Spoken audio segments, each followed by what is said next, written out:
the remake though, but that's not important. Anyway, uh, then came the big game that really shaped my overall thing, because at the time I was like in love with the Tales games, slightly.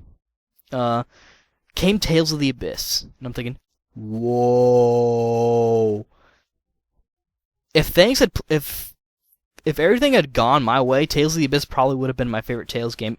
It's definitely my favorite Team Symphonia game. I sort of categorize them as Team Destiny, Team Symphonia, or other.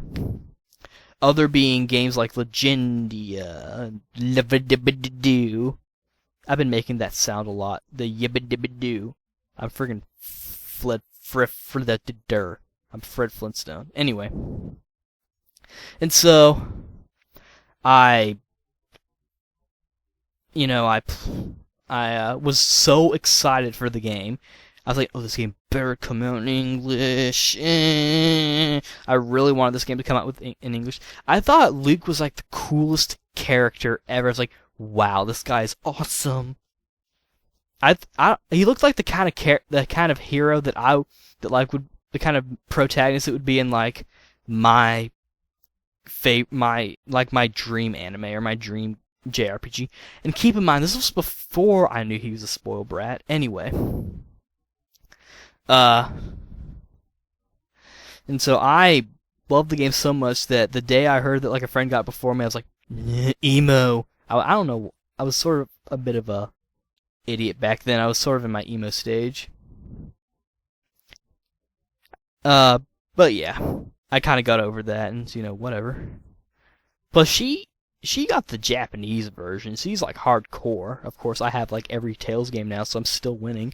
Anyway, you hear that, Keeper Saya? I'm still beating you. I kind of had to get that out of my system. Anyway, and so I waited for that game to come out, and it finally did.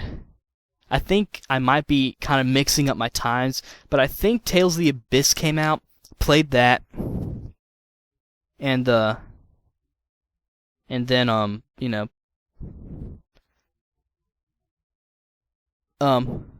wait, you know what? No, I'm getting confused. I finally decided, you know what? I am going to order Tales of Destiny 2 for the PlayStation 2. The sequel to Tales of Destiny. So I ordered it off of eBay, and it was a used copy, which is, fine. It came with everything that, I had hoped for. The game case, the manual, even though it was sort of dirty. That was really the only way you could have told if it was a used game, whether or not it was a used game, besides the fact that it was not in that weird wrapping thing that's, wrapped in the game. Played that, and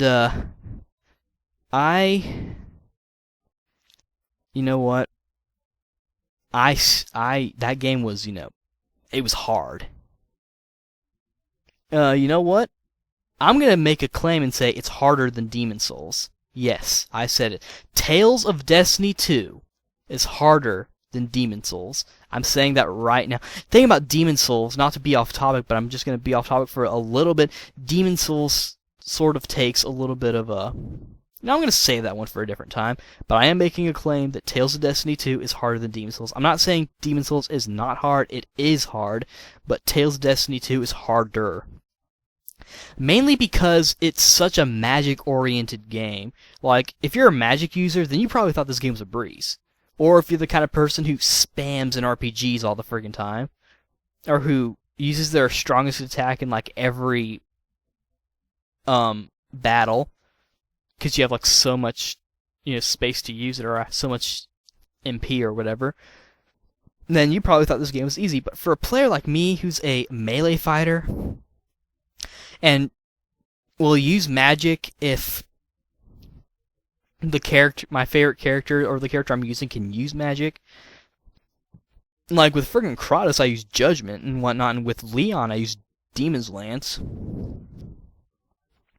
But everybody else that I play as, I don't use magic. I'm not a magic user. I played as Kyle, throughout the whole thing. I kind of had a tendency to play as the main character, and I still do that. I play as the main character before I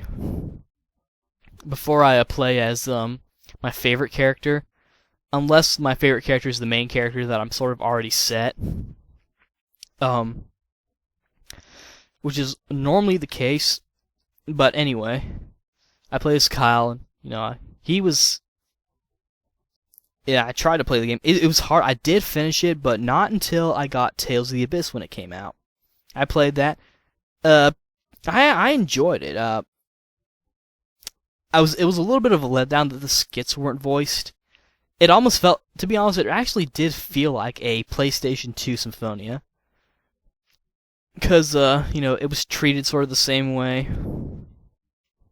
It was the first time we had, Cup of Tea using their new thing. I think Legendia was sort of a still Symphonia kind of thing. I mean, we got Shiloh Strong as friggin' Moses, which makes me wonder why we couldn't get him for Zelos. Unless he moved. But I played the game, enjoyed it. It was funny because I do remember I finished Tales of the Abyss, and I remember thinking, dang, I finished that game. You know what? I could probably finish Tales of Destiny 2, and I finished it. It was so cool. And here I am now. That's sort of the best retrospective I can give on Tales. It then became me just getting pretty much every Tales game that I could get my hands on, playing them all, playing the ROMs of the Tales of the World ones. I do plan to get look at that. This is almost 30 minutes. Wow. Anyway, and so I that's pretty much all I can say about how I got started into Tales. But let's talk about a little bit about the other things. I'm going to start with its battle system. I do remember being worried about when I played Symphonia that I might not like it because it's a turn-based battle system. At the time, I didn't really accept turn-based battle systems that much. Like I keep saying, I could play them. It was okay, but I just did not enjoy them. I played the Inuyasha one, and I only played that because the girl that you could play as looked hot as crack. I mean, I like Inuyasha and whatnot, but And Airtone Liko was an obvious exception. That game is awesome. Awesome. Making sure I didn't do a little lisp there. I like Pokemon, all that stuff. Anyway. But I was so surprised when Symphonia, I played it and was like, oh, this is a battle sim. I remember being so surprised I didn't really know what to do, and I kind of messed up on the first battle. I didn't die, but I didn't really do as well. Probably got low grade. It was a 3-hit combo, though, that you could do, and I wasn't really used to that. I had been playing Onimusha Blade Warriors at the time, and I was used to, the new, I was used to not really new, but a 4-hit combo. Even though today I've gotten used to it, and now that I get a 4-hit combo that's whatever. And so I would do that, 4-hit combo, or 3-hit combo, I should say. And I do remember that in Symphonia, once I got Sonic Thrust, that was my main combo move. I have more strategy to my fighting in the Tales games now. Normally I'll do stab, slush, uppercuts, Tiger Blade, But at a time it was just slash, Sonic Thrust, slash, Sonic Thrust, slash, Sonic Thrust. And sometimes I would mix it up with my new moves. Once I got Fierce Demon Fang, that was pretty cool. And Tiger Blade. I didn't really have as much appreciation for it until Tales of Destiny, where you could basically spam Tiger Blade in order to win. That was sort of my mode of thinking. And at that point on, I loved Tiger Blade. I loved Tiger Blade even more when I discovered Tiger Rage, or at the time, when I played Demon Twist. Because, back then in Eternia days, Demon Fang was Sonic Blade, there was no Sonic Thrust. Sword Rain was Swarm, and Tiger Blade was Demon Hammer. Anyway. Then, that's kind of how I started. Nowadays, when I play Symphonia, I play them with more strategy. because I'm a